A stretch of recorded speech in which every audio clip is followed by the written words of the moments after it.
Ils essayent de régler leur vie uniquement quand ils viennent à l'église. Mais il est qu'ils mettent bien hors de l'église, c'est d'autres personnes. Et cela, Dieu dit, vous m'honorez de la bouche et des lèvres. Votre cœur n'est pas avec moi. Parce que celui que le cœur est avec Dieu, partout où il est, il n'a pas besoin d'une autre personne. Il sait que Dieu est là, Dieu est présent, Dieu me contrôle, Dieu connaît ce que je suis en train de faire. Mais beaucoup de chrétiens, ils ont peur du pasteur, ils ont peur des anciens, ils ont peur du frère, ils ont peur de la sœur. Mais avec Dieu, c'est des bouts de laine. Parce qu'ils n'ont pas encore intégré que Dieu est avec chacun de nous partout.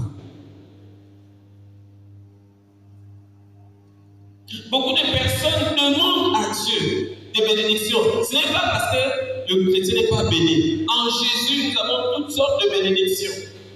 Mais nos bénédictions sont bloquées uniquement parce que ce que nous disons de nos bouches, nos cœurs ne sont pas avec nous.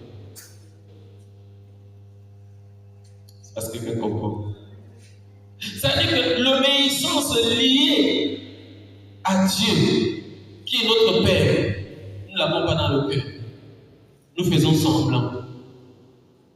On récite les versets bibliques, c'est pour les autres, mais pas pour nous.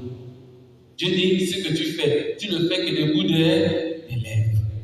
Ton cœur n'est pas avec Dieu.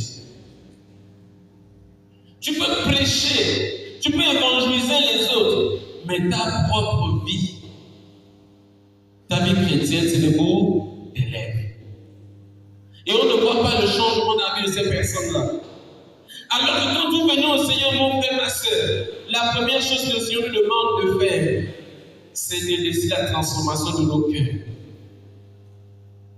Nous venons à l'église, nous apprenons à chanter, nous apprenons à tout faire, à prier, mais nous refusons d'apprendre le changement de comportement. Le cœur n'est pas impacté. Il dit ce peuple. Il dit qu'ils sont de mon peuple que des bouts des lèvres. La discipline que Dieu a établie pour ses enfants, ils ne sont pas dedans. Ce que Dieu demande de faire, ils ne sont pas dedans. Il y a beaucoup de chrétiens qui sont comme Judas. Beaucoup de chrétiens viennent à l'église, ils sont comme Judas. À côté de Jésus. Mais quand Jésus n'est pas là, il a ses propres plans. Il appelle Jésus maître, mais derrière Jésus, il a sa propre direction.